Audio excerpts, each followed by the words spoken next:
The Panther sat half-hidden behind a hedgerow, its long 75mm gun pointed toward the valley below. The crew inside was calm. Veterans of the Eastern Front, men who had watched their shells slice through T-34s like paper. The commander, Oberfeldwebel Klaus Richter, peered through his binoculars, scanning for the telltale silhouettes of Shermans. He wasn't worried. At 1,500 meters, the American tanks were little more than targets. The Panther's armor, 80 millimeters of sloped steel on the front, had never been pierced head-on by anything the Allies could field.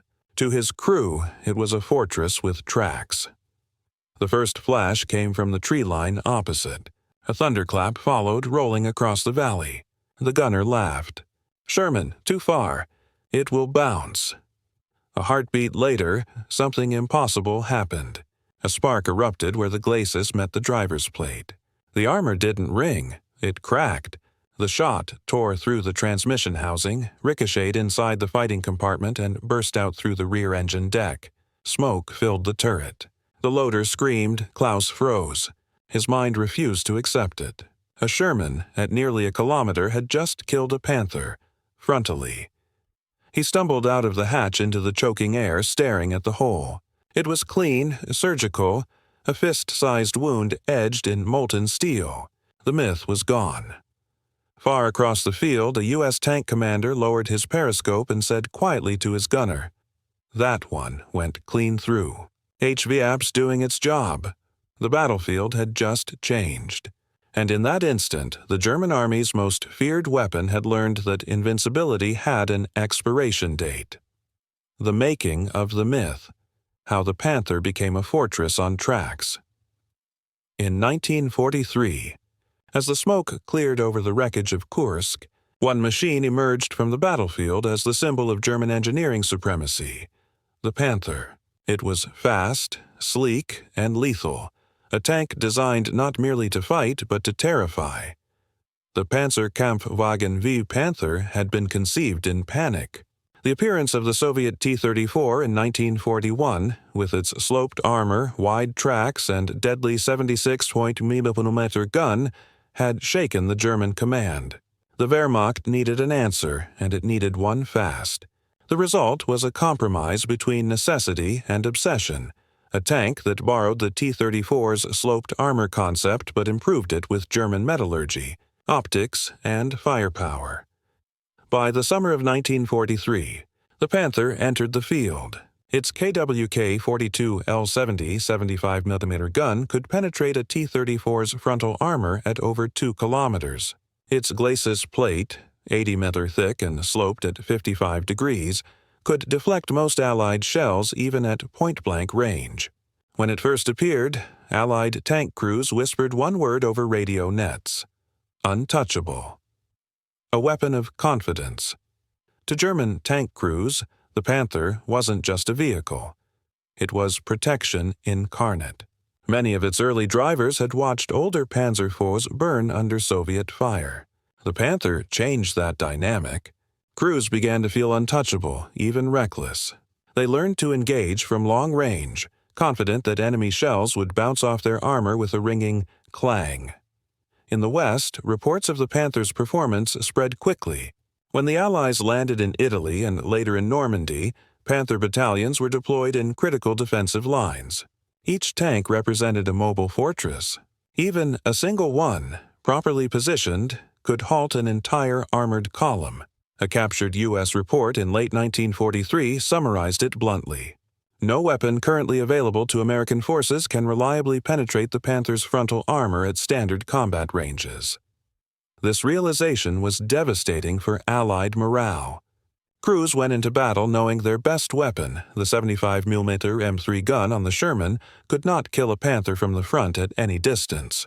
They had to flank, expose themselves, get within a few hundred yards, and pray they could find a side angle before the Panther's gun found them first. The imbalance was brutal, a lopsided battlefield in the hedgerows of Normandy. The first clashes between Shermans and Panthers revealed the scale of the problem. American tankers described their shells sliding off like water on glass. Even British Firefly crews, whose 17-pounders could just manage to punch through at long range, needed luck, position, and surprise. For German crews, every engagement reinforced a sense of superiority. We could smell their fear, one Panther gunner recalled after the war. We knew they couldn't hurt us. We took our time. The Panther's drawbacks, its mechanical fragility, its overloaded suspension, its unreliable transmission, mattered little when the enemy's guns couldn't penetrate. Its presence on the field had a psychological effect as much as a tactical one. In those early months of 1944, the Allied forces were outgunned, outranged, and, in many cases, outthought. They needed something new, something that could make a German crew hesitate before rolling into the open. That need became an obsession. The search for an answer at the Aberdeen Proving Ground in Maryland. American ordnance engineers tore apart captured Panthers. They measured the armor angles, traced the ricochet paths, and tested every shell they had. The results were dismal. Even the upgraded 76mm M1 gun, designed to replace the Sherman's older 75mm, failed to penetrate the Panther's glacis at standard combat ranges. It could only achieve partial success against the turret face or side armor. The engineers knew the problem wasn't just the gun. It was the ammunition. The Army's standard armor-piercing rounds made of steel simply deformed on impact. What they needed was a material harder than the armor itself. Enter tungsten carbide, a dense, heat-resistant metal capable of punching through steel like a chisel through ice. When fitted into a small sub-caliber core and fired from a sabot, a lightweight carrier that fell away mid-flight, it could reach staggering velocities. The Americans called the result HVAP, High Velocity Armor Piercing. The idea was simple. Don't outgun the Panther. Outspeed it. By early 1944, prototypes of the new HVAP ammunition were ready. Tests showed penetration of up to 140 mm of armor at 1,000 yards, more than enough to kill a Panther from the front. But there was a problem. Tungsten was rare, expensive, and needed for machine tools, cutting heads, and industrial production. The Army couldn't afford to issue HVAP rounds in bulk. Still, as the Normandy invasion loomed, small batches began to reach frontline tank battalions. Crews were told, "Save these for the Panthers." The myth of German invincibility was about to be tested by physics. The arrival of the 76mm gun and HVAP, America's answer to fear. In the early months of 1944, while planners in London prepared for Operation Overlord, a quieter struggle unfolded inside the U.S. Army Ordnance Department, a war of belief. The men designing tanks and guns had to convince generals that America's best-selling tank, the M4 Sherman, was dangerously outmatched. For years, the Sherman had been good enough. It was reliable, fast, and easy to produce, a weapon of quantity rather than perfection. But the battlefield was evolving faster than doctrine. German engineers had redefined armored warfare, and the Panther was the proof. Its 75mm gun was longer, more precise, and more lethal than anything the Sherman carried. Colonel Joseph Colby, one of the ordnance officers at Aberdeen, summarized the dilemma. We were building a tank for 1942, and the enemy was already fighting in 1944. The decision to upgun the Sherman with a 76mm M1 cannon was made in late 1943, but acceptance was slow. Many senior commanders, including General Eisenhower himself, worried that heavier guns meant slower production and mechanical complications. The Sherman wins by numbers, some argued. Don't change what works. It was a fatal illusion. The breakthrough in ballistics while policy dragged. Engineers at the Watertown Arsenal Laboratory worked on an experimental shell that could achieve what brute force could not: speed. Their innovation lay in the tungsten carbide penetrator, a small, dense core surrounded by a lightweight aluminum body. The sabot casing fell away once the shell left the barrel, allowing the core to travel at nearly 3,400 feet per second, far faster than standard armor-piercing ammunition.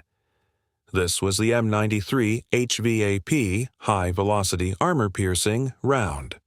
A round that, in testing, punched through an 80mm Panther Glacis plate at over 900 yards. To gunners who had watched their shells bounce off German tanks for months, the first test results were electric. One report from Aberdeen recorded a sergeant's reaction simply as, "Finally," but there was a catch. Each round contained tungsten, a material already in desperate demand for machine tools and cutting blades. America could not afford to produce millions. By the time the first HVAP shipments reached Europe in the summer of 1944, most tank battalions received fewer than 10 rounds per tank. These precious shells were stored in labeled boxes with handwritten warnings, for Panthers and Tigers only. The arrival of the 76mm armed Shermans began quietly. The first units to receive them were from the 2nd and 3rd Armored Divisions, training in southern England in early 1944. Crews noticed immediately that the new gun's barrel was longer and its muzzle flash brighter, but they also complained about its blast and recoil. Firing it at night could reveal their position instantly. Still, the promise of finally being able to fight back outweighed the discomfort. Gunnery instructors drilled crews on HVAP's ballistic profile. It was faster, flatter, and required different range estimation. The tungsten core didn't deform, it drilled. Crews were taught to aim for weak points: the lower glacis, the mantlet edge, the turret ring. They memorized range tables and firing angles, even practiced distinguishing Panthers from Panzer IVs through binoculars so they wouldn't waste HVAP on the wrong target. Tank gunners became mathematicians with seconds to live. Crossing the Channel, when the Allied invasion began in June 1944, only a fraction of U.S. tanks in Normandy carried the 76mm gun, and even fewer had HVAP. Supply shortages meant many Shermans still used the older 75mm cannon, hopelessly inadequate against Panther fronts. In the first days after D-Day, U.S. tankers faced Panthers head-on and paid the price. One report from the 703rd Tank Destroyer Battalion described a typical engagement near Caumont. 3 Shermans fired at one Panther from 400 yards. All rounds bounced. The Panther returned fire, destroying 2 in under 30 seconds. Losses like this changed minds fast. Requests flooded in from the front. "Send us the new gun. Send us the new ammo." By July, the first HVAP shells arrived in Normandy under strict control. A single box of 25 rounds could decide a battle. The order was clear. Every gunner had to know exactly when to use them, and when not to. That discipline became doctrine. Tank commanders kept a handful of HVAP rounds in easy reach, often wrapped in rags or marked with chalk. When a Panther appeared in the sights, the command was shouted like a ritual, "HVAP up." And for the first time in the war, the next sound after that order wasn't a ricochet, a quiet equalizer. The difference in performance was staggering. At 1,000 yards, the 76mm firing HVAP could penetrate a Panther's upper glacis, something previously thought impossible. At 1,500 yards, it could still defeat the turret face or side armor, and because the round's velocity was so high, its accuracy improved dramatically. American gunners began to regain their confidence. German tankers, used to leisurely duels where the first hit was theirs, started to notice something terrifying. They were being killed frontally. Reports from German panzer regiments along the Siegfried Line and Aachen sector began to include unfamiliar phrases. Enemy fire from Sherman tanks penetrated frontal armor at long range. Impact angle inconsistent with known penetration limits. The math was no longer one-sided. By the fall of 1944, the Allies had finally achieved what had seemed impossible a year earlier: parity in the tank duel. The balance had not shifted by numbers or armor, but by velocity. The Panther's psychological edge was gone. The hunter was about to become the hunted. The human turning point, when tank crews learned fear cuts, both ways. War rarely changes in a single moment, but for the men inside steel machines, moments were all that existed. The brief seconds between seeing and being seen, between firing and burning. In the summer of 1944, those seconds began to feel different on both sides of the Western Front. The American gunner who didn't blink Sergeant Walter "Red" Carmichael, a gunner in the 2nd Armored Division, had spent a month in Normandy firing shells that might as well have been pebbles. He'd seen his rounds bounce off Panthers so often that he stopped looking for results. "We'd hit 'em and just wait for the flashback," he recalled. You could tell the sound, that dull clang, like hitting an anvil. Then came the day the supply truck brought boxes marked M93 HVAP. The platoon gathered around them like men unwrapping a miracle. The rounds were smaller at the tip, strange-looking with polished steel noses. "They said these'll go through anything," Red remembered. "We didn't believe it until the first time we fired one." Outside the French village of Mortagne, his Sherman caught a panther moving across a field, half a mile away. Red loaded one of the new shells, adjusted elevation, and fired. The flash lit the interior. He didn't hear the clang this time. He heard a dull, solid thump. Through the gunner's sight, he saw a thin ribbon of black smoke trail up from the Panther's front hull. It didn't explode. It just stopped moving. The crew bailed, one man's uniform on fire. Red said later, "We didn't cheer. We just looked at each other. We'd finally killed one fair." The German gunner, who saw the impossible on the other side of the hedgerows, Unteroffizier Karl Mayer, a Panthergunner in Panzerlehrdivision, had spent months in France calling the Shermans coffins for 5 men. He trusted his armor like a wall, thick, angled, absolute. During a skirmish near St. Lo, his platoon took positions along a ridge. Through his gun sight, Meyer saw 3 Shermans creeping forward, their hulls half hidden behind smoke. He fired twice, hitting one squarely in the turret. It burst into flame. He turned to the next, lined up another shot. Then the flash came from their side, distant, faint. His periscope view filled with light. The impact slammed him against the breech. The driver screamed. Smoke poured in through a glowing hole punched clean through the upper glacis. The shock froze everyone. It wasn't supposed to be possible. When the survivors crawled out, stunned, they circled the wreck and stared at the hole. Meyer ran his glove over the edges, smooth, melted like glass. He whispered, "Das kann nicht sein." This cannot be. But it was. From that day, Meyer said he never again felt safe in a Panther. "We had been told no Allied gun could do it," he said later as a prisoner. Then one day it did. And that belief, that was the first thing that died. The silence between shots for both armies, the tank duel was more psychological than mechanical. Inside the turret, time distorted. Seconds stretched, every sound amplified. When a shell struck, it wasn't an explosion at first. It was a pressure wave, a vibration that moved through the bones. Crews learned to read those vibrations. Before HVAP, American crews recognized the clang of futility. After HVAP, they heard a new sound, the crunch of consequence. One German officer described how his men began reporting nervous ears.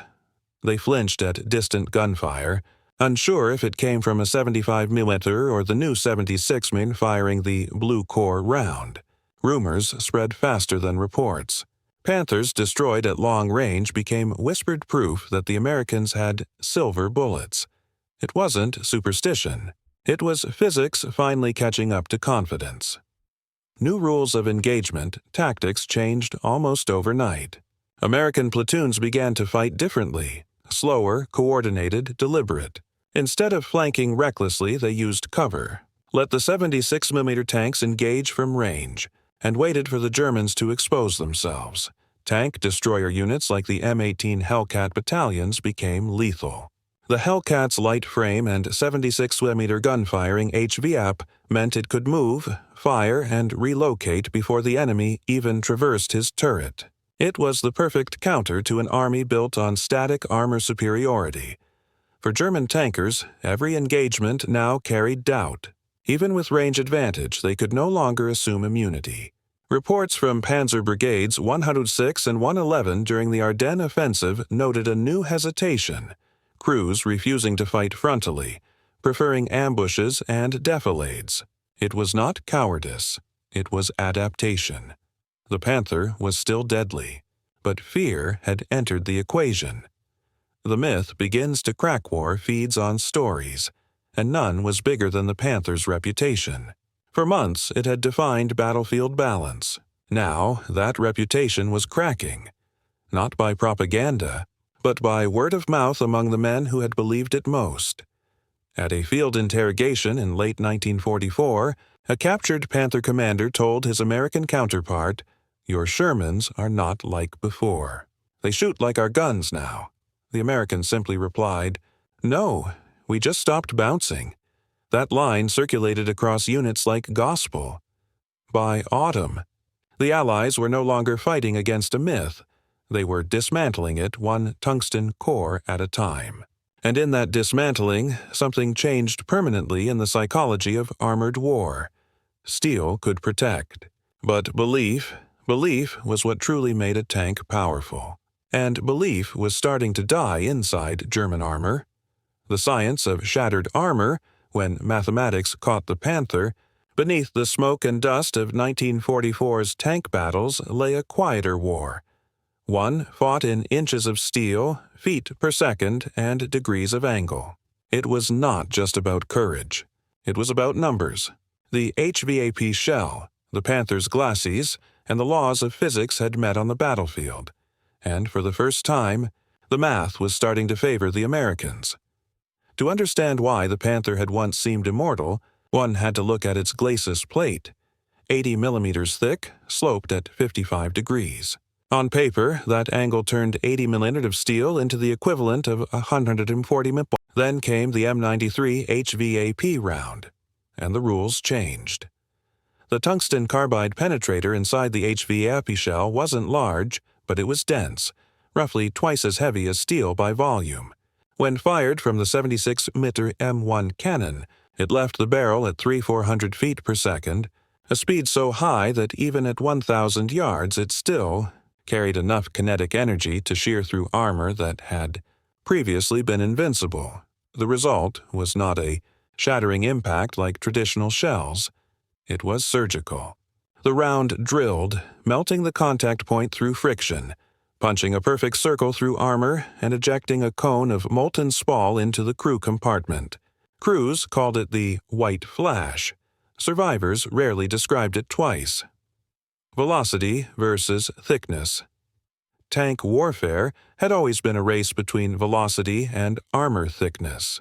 The Panther had briefly won that race in 1943, but by late 1944, it was losing, not because its armor got worse, but because the speed ceiling had been broken. At Aberdeen, tests showed that a 76mm HVAP round fired at 1,000 yards could penetrate to 140 millimeters of vertical armor, more than enough to pierce a Panther's glacis even at its slope. In the field, results varied. Terrain, weather, and impact angle mattered, but even conservative estimates proved alarming for German analysts. For the first time, a Sherman could engage a Panther frontally at 1,000 yards and expect a kill. That number, 1,000, carried more weight than any statistic. It was the psychological distance of safety. For a year, German crews had trusted that if the enemy was a kilometer away, they were safe. Now that assumption was gone. One Wehrmacht report captured the shock succinctly. American 7.6 cm gun appears capable of defeating Panther frontal armor at ranges exceeding 900 meters. Immediate countermeasures required, but there were none. Armor that lied. The Panther's strength had always been its geometry, not its metallurgy. Its armor, though thick, was not immune to flaws. Wartime shortages meant lower quality steel, brittle under impact. Repeated hits, even non-penetrating, could cause microfractures, turning the glacis into a trapdoor for tungsten. The HVAP's impact exploited those flaws perfectly. When a tungsten core struck the plate at high velocity, the steel didn't deform. It cracked along stress lines, multiplying the internal damage. Even if the round didn't pass completely through, the spall it generated could turn the crew compartment into a blender of red-hot fragments. Captured German engineers later admitted the Panther's armor was never designed to resist such kinetic extremes. One report from MAN, Machine and Fabrik Augsburg-Nürnberg, the tank's manufacturer, noted no practical adjustment to thickness or angle will fully defeat subcaliber tungsten projectiles at present velocities. The race had been won not by thicker armor, but by smarter ammunition, invisible advantage, accuracy. HVAP's lighter sabot meant higher muzzle velocity, but it also offered flatter trajectory. In tank combat, that mattered more than brute force. Gunners could aim directly at a target center mass without adjusting for drop. Range estimation errors, the bane of every battlefield shot, became less fatal. In combat reports from France and Belgium, U.S. tank destroyer crews consistently described first-round hits with HVAP rounds out to 2,200 yards. One M18 Hellcat unit noted proudly, "It's no longer about who shoots first. It's about who lands first." For German crews, this precision felt uncanny. The advantage they'd enjoyed through superior optics and longer barrels was evaporating. The battlefield, once tilted toward them, was now level. When fear changes direction. The physics of penetration translated quickly into psychology. Before HVAP, American tankers approached duels with resignation. Flank or die. After HVAP, German crews began to feel that same weight of uncertainty. The moment of invulnerability was gone. Even the Tiger I, heavier, slower, more armored, was not immune at close range. The Panther, the symbol of German technical mastery, was suddenly mortal. Tank commanders who once sought open engagements now ordered ambushes, defilade positions, and fallback points. Their confidence, that intangible armor, was punctured as cleanly as steel, and for the Allies the change was tangible. They began advancing not with desperation, but with purpose. The battlefield's sound changed. Fewer ricochets, more penetrations, shorter fights. The thunder of long-range duels gave way to the brutal efficiency of one decisive shot. The mathematics of equality, in the end, the HVAP didn't just kill tanks, it killed imbalance. For 2 years, German armor had dominated through a mixture of engineering brilliance and enemy inadequacy. But once the equations aligned, once velocity, density, and range intersected, the advantage dissolved. As one American ordnance officer wrote after the war, "We didn't make better tanks. We made their armor irrelevant." The lesson was universal. In mechanized warfare, arrogance ages faster than steel. Every invincible weapon has an expiration date, and the Panther reached its on the day a tungsten core punched through its heart. Aachen, where the Panthers finally bled. By October 1944, the German city of Aachen had become the fortress of the Western Front, the first major German city to face the Allies head-on. The battle for it would test not only courage but steel, range, and mathematics. In the fields and shattered villages surrounding the city, Panther tanks dug into hull-down positions, their guns commanding every approach. Behind them, the Siegfried Line's dragon's teeth stretched to the horizon. The German commanders believed their machines would once again buy them time, the same way they had in Normandy, in France, in Russia. But this time, the Americans had come with something new.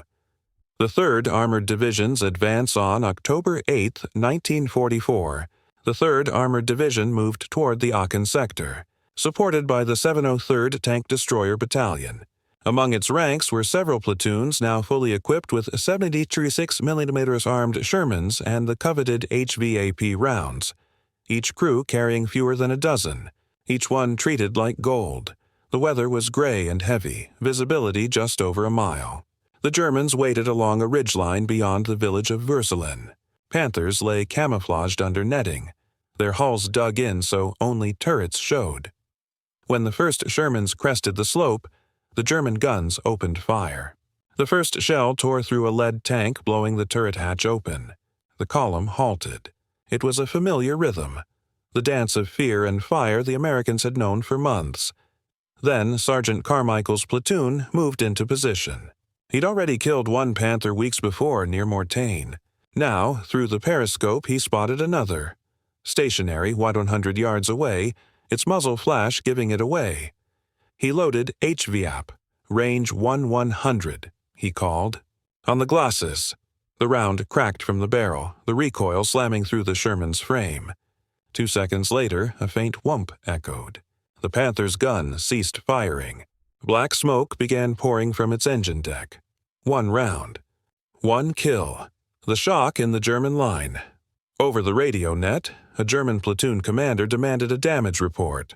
His Panther crews were trained to shrug off Allied fire, to keep shooting until the enemy burned. But this wasn't a ricochet. The surviving gunner's voice came back, panicked.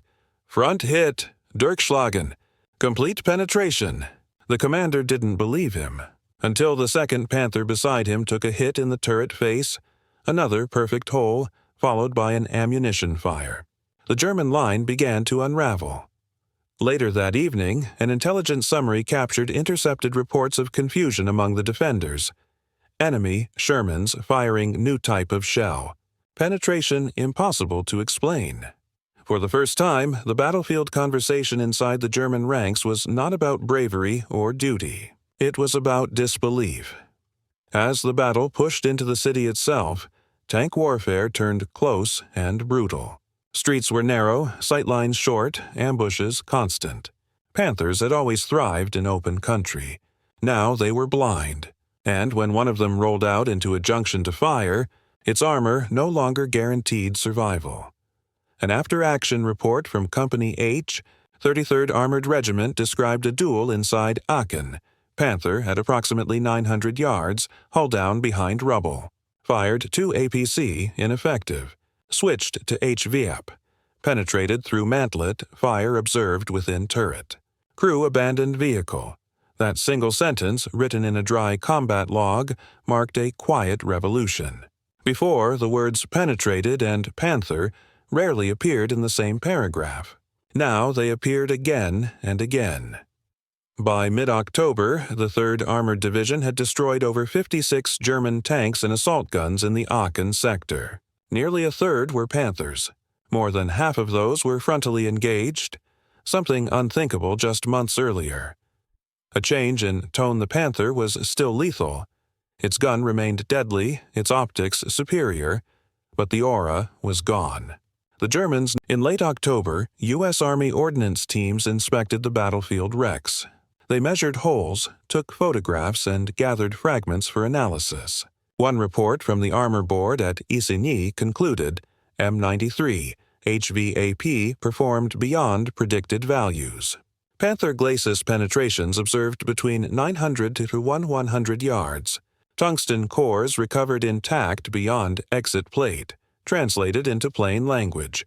The unkillable had been killed, cleanly and repeatably. At the same time, a separate German memo circulated among tank regiments defending the Ruhr. Enemy tungsten core ammunition effective against front armor. Maintain defilade where possible. Avoid frontal engagement at long range. In one paragraph, the entire doctrine of German armored dominance had been reversed. Avoid frontal engagement. The weight of realization. For German crews, the psychological toll was immense. The Panther had always represented certainty. They'd been told it was proof against anything short of a tiger-sized gun. Now, every flash in the distance could be the one that proved them wrong. After Aachen, American gunners began referring to the HVAP shell simply as the answer. It didn't just pierce steel, it pierced fear. They no longer needed to flank, to die first, or to pray for air support. They could stand their ground and fire back with faith in physics. And with that shift, the Western Front itself began to tilt. The German tank arm had lost its shield, and without it, even the might of its guns could not stop the advance. The Panther still looked magnificent, angular, imposing, perfect in silhouette. But now, behind every plate of armor, every German crewman carried the same invisible wound. Doubt. The Ardennes, when the Panthers realized winter couldn't save them. December 1944. Snow buried the Ardennes in silence. Trees stood heavy and still, muffling sound like a blanket.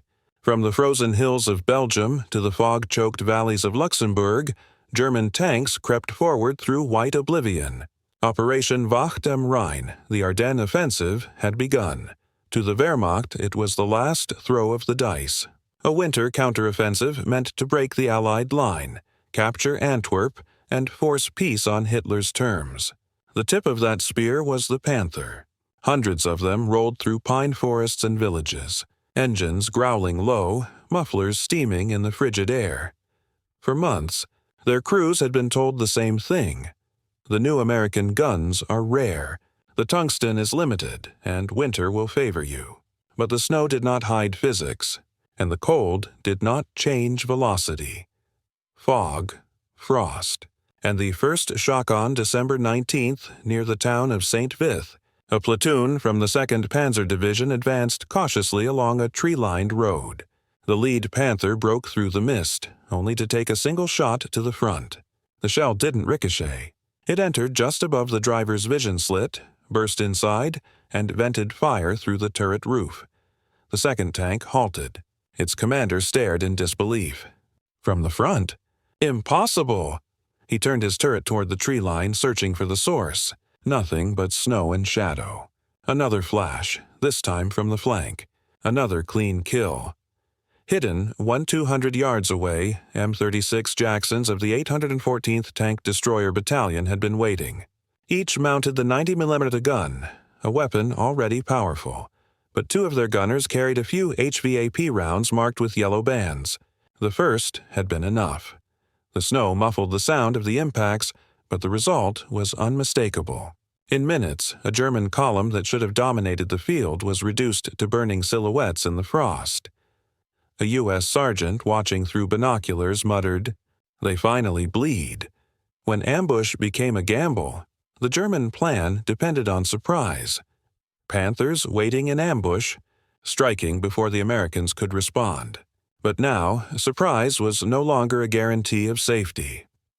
At Bastogne, near the village of Neuville, Panthers from the 2nd Panzer Lehr Division engaged Shermans from the 10th Armored Division.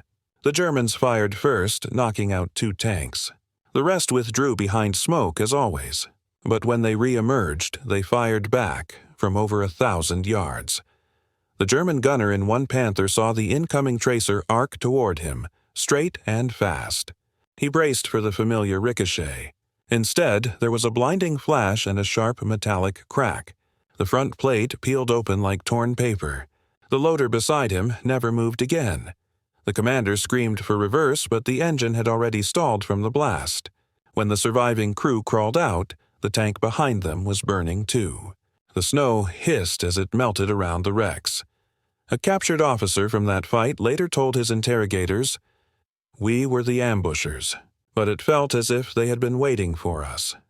Physics in the cold the Ardennes winter was a cruel teacher. Cold air thickened, carrying sound farther. Muzzle flashes were easier to see, but trajectories were flatter. HVAP, with its high velocity, thrived in those conditions. The tungsten cores sliced through frigid armor as if the cold itself were sharpening them.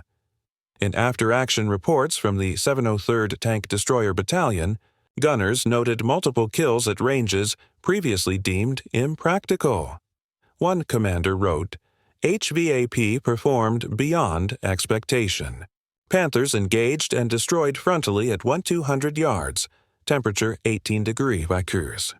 Meanwhile, German workshops received increasingly desperate requests. Need thicker glacis or improved slope.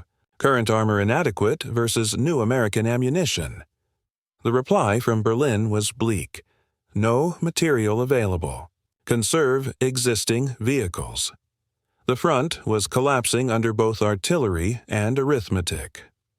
The battle for Clairvaux, in the hills north of Clairvaux, on December 21st, another duel unfolded. Panthers from the 26th Volksgrenadier Division entered the town just after dawn, their engines echoing between ruined buildings. Hidden in a field overlooking the road, an M18 Hellcat waited, its crew shivering, half frozen, half awake. Sergeant Leroy Powell, the gunner, whispered, "Range 900. Panther lead." The commander nodded. HVF up. The first shot struck low, through the glacis right below the driver's viewport. Flames shot up instantly. The second Panther turned its turret trying to locate the source. Powell fired again. The round hit the turret ring, ricocheted upward, and exploded inside. Within a minute, 2 of Germany's best tanks were silent, blackened hulks in the snow. The Hellcat backed off, its engine whining in reverse, vanishing into the tree line. For Powell's crew, that engagement became a legend. For the German survivors, it was something worse, proof that even ambush positions no longer promised safety. The sound of Doubt German radio intercepts from late December tell the story in fragments. Calls for reinforcements filled with disbelief. American 7.6 and 9.0 cm guns piercing front at over 800 meters. Tungsten ammunition suspected. Recommend avoiding open areas. Armor no longer secure. The tone had shifted from command to survival. Crews began digging hull-down positions deeper, hiding tanks under barns, behind stone walls, anything that might absorb the first hit. Panthers moved at night, engines off by day. They fought from fear, not from dominance. The winter that was supposed to hide them had only made their deaths more visible. Black smoke against white snow. A war of fading confidence. By January 1945, the offensive had failed. The Panther battalions that returned across the Rhine were ghosts of their former selves. Half strength, their crews exhausted, their faith in their armor gone. A post-war German analysis summed it up with chilling brevity. Enemy tungsten core projectiles nullified the advantage of frontal armor. Panther effectiveness reduced by 1/3 due to psychological impact alone. No amount of propaganda could undo what every surviving crewman now knew. The Americans could kill them. Frontally, at distance, in any weather, the Ardennes marked the end of an era. The Panther had entered the war as the perfect predator. It left as proof that perfection dies the moment innovation arrives. When the snow melted in spring, the fields of Belgium revealed what the winter had hidden. Hundreds of burnt-out Panthers. Their glacis plates pierced clean through. The holes were round, neat, unglamorous. Each one told the same story in a single line of tungsten truth. The myth had ended. The fall of confidence, when steel couldn't protect faith. By the spring of 1945, the Western Front had transformed. The battles no longer felt like duels. They were pursuits. German armored formations, once the sharpest instruments of blitzkrieg, were now battered, cornered, and afraid. The reason wasn't just fuel shortages or Allied air power. It was a psychological collapse. The Panther, their symbol of invincibility, had proven mortal. Interrogations of captured tankers in February 1945 revealed the same pattern of disbelief. A German lieutenant from the 9th Panzer Division, taken near the Roer River, told his American captors, "When we went out, we expected to return. Now we go out and we pray." For 2 years, German training had preached that the Panther's sloped armor made it immune to frontal fire. Crews memorized range tables that told them no Allied weapon could penetrate them beyond 600. The Allied advance into Western Germany was methodical. By now, nearly every Sherman in the front-line armored divisions carried the long-barreled 76 mm gun, and supplies of HVAP, though still precious, had become more consistent. Even tank destroyers like the M36 Jackson and M18 Hellcat were stocked with the new ammunition. German defenses cracked not only because of destruction, but because of speed. The psychological shift allowed American commanders to engage Panthers frontally instead of wasting hours maneuvering for flanks. The math had reversed. Every engagement they could win head-on shortened the battle, saved time, and saved lives. An after-action report from the 5th Armored Division, February 1945, captured the new reality in cold terms. Panther effectiveness significantly reduced. Morale impact of tungsten core ammunition cannot be overstated. Crews confident in engaging any target within visible range. Where once the word Panther inspired caution, it now elicited a challenge.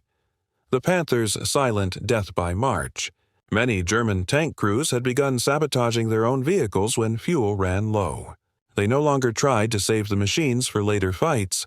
The tanks were burdens, not blessings. In several recorded cases, Panthers were found abandoned with full ammunition racks, their engines intact.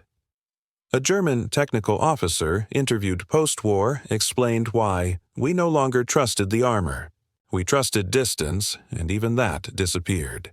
The famous silhouette, the broad hull, the long gun, the proud turret, had become a target rather than a threat. Allied gunners were trained to recognize its shape instantly, to aim high on the glacis or dead center on the mantlet.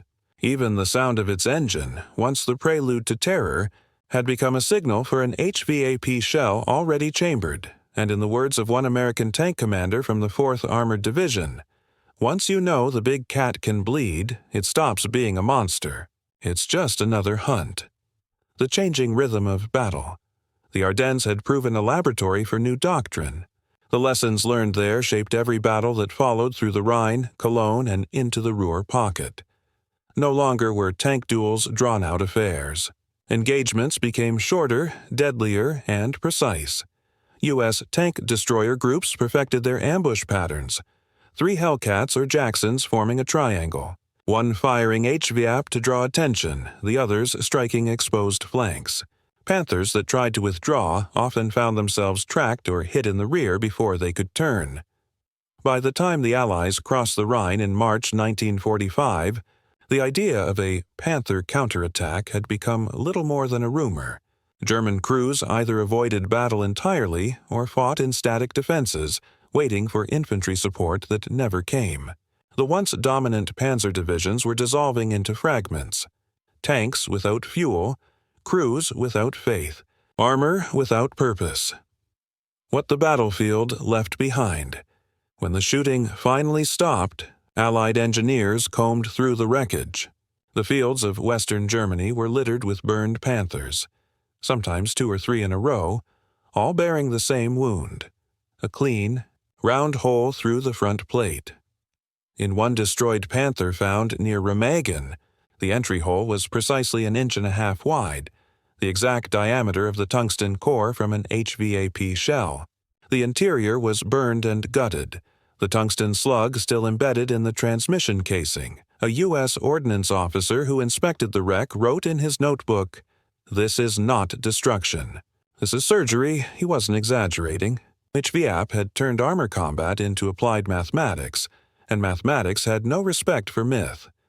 From arrogance to awareness. Even among Allied tankers, there was a kind of grim respect. They knew the Panther had been a masterpiece of design, and that defeating it took not luck, but relentless adaptation. The crews who had survived Normandy felt the difference in their bones. Private diaries from that time reflect the emotional whiplash. "We used to feel like targets," wrote one gunner near Cologne. "Now, when they appear, it's us who breathe easier." Victory didn't bring joy, just relief. Every HVAP kill was a small repayment for months of running, burning, and dying inside tin cans that couldn't punch back. The balance had finally shifted. The myth of the Panther had been paid for, one tungsten round at a time. Legacy of a shattered Titan, how the death of the Panther rewrote the future of tanks. When the smoke cleared in 1945, the world's most feared tank was finished. Not by numbers, not by bombs, but by science. The Panther, once the embodiment of German engineering genius, now lay scattered across the continent in twisted, hollowed-out shells. Its armor, its aura, its myth, all punctured by a projectile no larger than a man's wrist. Yet in that ruin lay the blueprint for the next generation of war machines.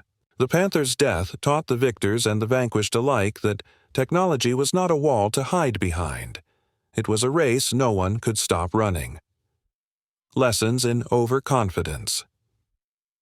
For Germany, the Panther became a tragic symbol of perfection pursued too late. It was beautiful but fragile, powerful but impractical. feared but finite. Its thick armor and complex transmission gave it an edge, but also chained it to supply lines that could no longer sustain it. Every tank that rolled off the line in 1944 consumed more fuel and labor than 3 Shermans. The German war machine had built a masterpiece for a war it could no longer afford. After the war, captured German officers admitted as much. General Heinz Guderian, the architect of Blitzkrieg, wrote, "We built a tank to win duels. The Americans built a tank to win wars." The Panther's failure wasn't in design, it was in faith. The Wehrmacht had believed too much in armor and too little in adaptation. When a faster, smaller, smarter solution arrived in the form of the HVAP round, it exposed that flaw in a single flash. The age of velocity for the Allies. The lesson was crystal clear. Speed, not size, wins the future. The Panthers' story was never just about steel. It was about belief. The Germans believed they had built something perfect, a weapon that could freeze time and hold back progress. But every perfect design carries its own flaw, the assumption that perfection can last. In the end, a single innovation, a smaller gun, a denser metal, a faster round, turned the hunter into the hunted. For the Americans who faced them, it wasn't triumph that followed those kills, and it was disbelief. The men who'd watched friends burn inside Shermans now watched German tanks explode in seconds, and they understood what power really meant. Not vengeance, not glory, but proof that learning faster than your enemy is the only real armor there is. Today, in museums and memorial fields, the Panther still stands tall, painted clean, polished, majestic. But the small round scars that mark its plates tell the real story. They speak of the moment when arrogance met innovation, when faith in thickness gave way to faith in thought. Every generation of soldiers since has carried that lesson forward, from tungsten to depleted uranium, from steel to composite. The materials change, the shapes evolve, but the race never stops. Somewhere, in a lab or a factory, someone is already building the next myth, the next weapon that will seem untouchable. And somewhere else, someone is already finding a way to break it. Because that is the rhythm of war. Invention, illusion, and the moment when both shatter. And in that silence after the shot, as the smoke clears, what remains isn't the wreckage. It's the reminder that nothing made by man stays invincible for long.